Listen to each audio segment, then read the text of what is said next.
Hello everybody, welcome to Unlimited Power. Struggling to mingle at social gatherings? Do you often say no to events even when you're free? You might just be battling shyness.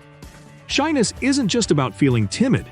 It's about being overly self-aware, gauging yourself against others' expectations and opinions. It's that voice inside your head that critiques every action and makes you second-guess how to act in different scenarios. But here's the good news. You can conquer this. Today, we are going to go over how to stop being shy. Make sure to subscribe to the channel so we can help you with happiness. There are proven strategies that can help you shed shyness and step into confidence. Number 1. Accept yourself. Don't spend your life squeezing into molds that don't fit. When you try too hard to blend in, you're just exhausting yourself.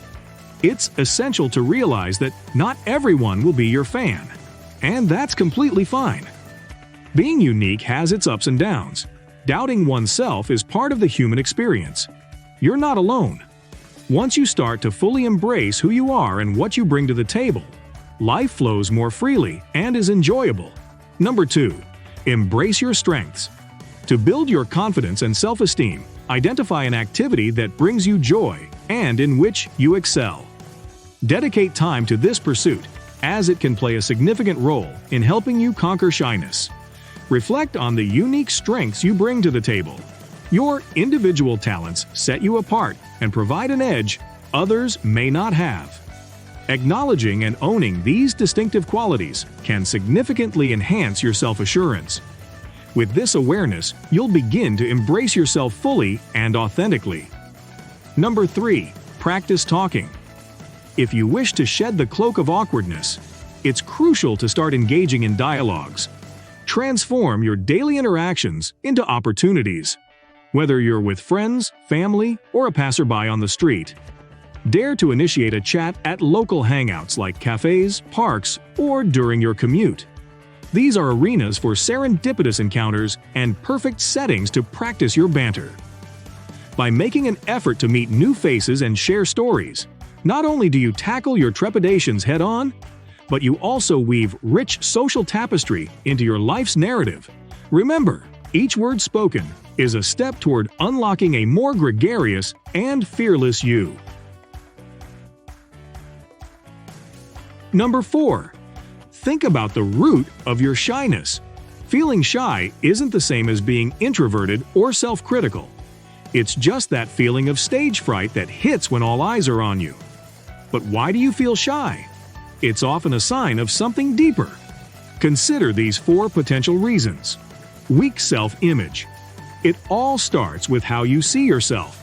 That critical inner voice can be your toughest critic. Remember, it's your voice, and you have the power to shape its message into something positive. Dismissing compliments. When someone gives you a compliment, believe it. They saw something worth praising. Instead of doubting, hold your head high, offer a heartfelt thank you, and own it. There's no need to prove them wrong. Overthinking your image. Are you constantly self-monitoring, worried about making a misstep? When we're overly self-focused, we tend to think others scrutinize us just as closely. Later, we'll explore shifting that focus outward.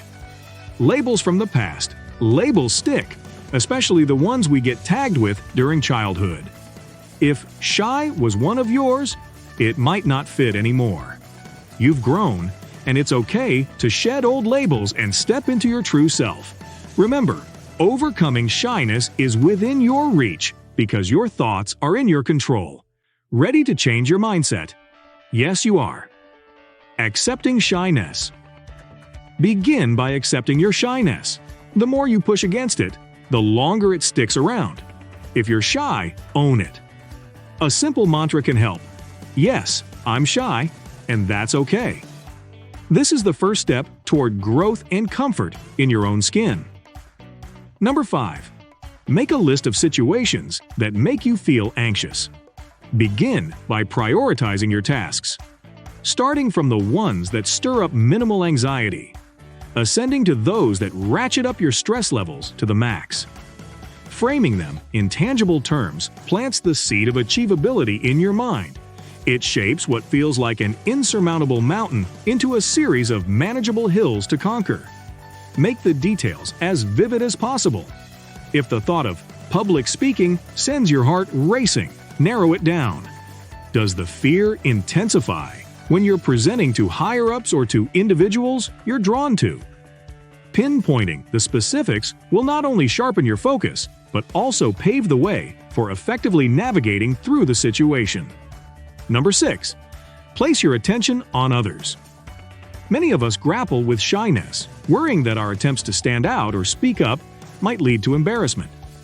The key to overcoming this feeling lies in redirecting our focus away from ourselves. By shifting our mental spotlight onto others, we reduce the self-consciousness that often makes us apprehensive. Cultivate compassion. Engage your mind in feelings of compassion, sympathy, or empathy. When our hearts are aligned with understanding and caring for others, self-preoccupation fades away. We begin channeling all our thoughts towards grasping what others experience. Remember the adage that everyone you meet is fighting a battle you know nothing about. This guiding principle reminds us to tread gently and offer our kindness indiscriminately, regardless of the magnitude of their struggles, which, to them, can be monumental. Shift your perspective. If self-image concerns plague you, you're likely under the impression that others are equally fixated on external appearances. But the reality is that most people are caught up in their own narratives, rather than scrutinizing those around them. Accepting that thought patterns can influence our behavior can be liberating. By positively altering your thinking, you might find that not only does your concern for outward perceptions diminish, but it paves the way for a more genuine interaction with the world. Number 7. Practice good posture. When you stand tall, you're not just reaching for the sky, you're sending a clear signal to those around you. It's like telling the world, "I'm confident and ready to engage." It's fascinating how we're often treated as we feel. Openness and approachability can start from within, and then they resonate outwards through our posture. And here's a secret. The way you carry yourself can even trick your brain into feeling more powerful. Science supports this. Adopting a posture with your head up, shoulders back, and arms open not only boosts your sense of authority, but also dials down stress levels. Who knew standing tall could be such a game changer? Well, now you do. And that's one more reason to straighten up and stride with confidence. Number 8. Don't compare yourself to others.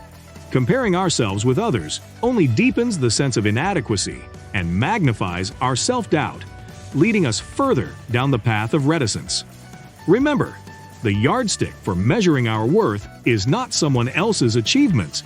It's our own personal progress. In fact, peel back the layers and you'll find a surprising truth. Everyone grapples with confidence issues, even those who seem invulnerable to them. Strike up a conversation with those whose self-assurance appears unshakable: friends, colleagues, family. You might discover insights like, "It's definitely an active effort to engage confidently," or, "Believe it or not, I've had my own hurdles to overcome." It turns out they've simply navigated through earlier stages of the very same path you're on. Number 9. Smile and make eye contact. Smiles are powerful. A flash of those pearly whites can send a burst of sunshine someone's way. When you smile at someone, it's like saying, "Hello," without uttering a word. It's the spark that can ignite a chat, whether they're an old pal or someone you've never met. By smiling, you're signaling peace, approachability, and an open door for interaction. We all yearn for connection. It's in our nature.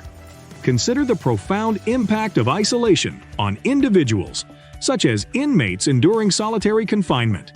It's clear evidence of our inherent need for interaction and affirmation. Remember, when you smile and engage with someone, you aren't intruding. You're enhancing their day with a sprinkle of warmth and, undoubtedly, making it brighter. Number 10. Practice placing yourself in not-so-comfortable situations. Are you ready to stretch your comfort zone and grow?